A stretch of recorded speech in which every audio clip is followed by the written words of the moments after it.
Putusan hukuman maksimal bahkan hukuman mati kepada bandar narkoba harus diberikan dengan melihat kondisi Bali yang kini sudah darurat narkoba. Hukuman berat dinilai perlu untuk memberikan efek jera sehingga bandar atau pengedar narkoba baru tidak bermunculan.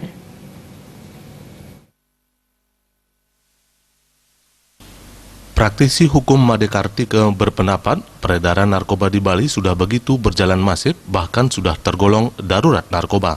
Hal ini terjadi tidak terlepas dari tingginya permintaan. Tidak hanya di perkotaan, tetapi narkoba sudah merambah hingga ke pelosok desa.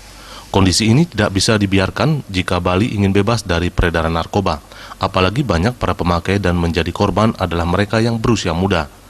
Menyikapinya, Made Kartike meminta aparat kepolisian bertindak tegas kepada bandar dan pengedar narkoba yang nyata-nyata telah membuat banyak korban berjatuhan.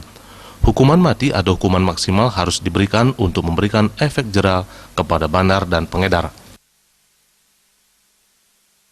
Setuju ada penghukuman, terutama yang pecandu.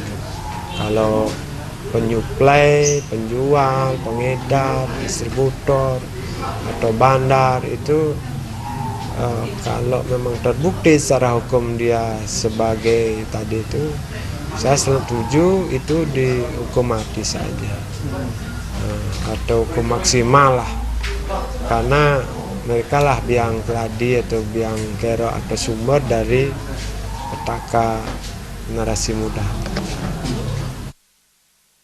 Made Kartike menambahkan, bisnis narkoba menjadi bisnis menjanjikan dengan penghasilan puluhan hingga ratusan juta rupiah. Untuk itu tidak ada kata ampun bagi mereka berani menjual dan mengedarkan narkoba jika tidak ingin lebih banyak korban yang berjatuhan lagi. Suparyana dan Ratna, Bali TV.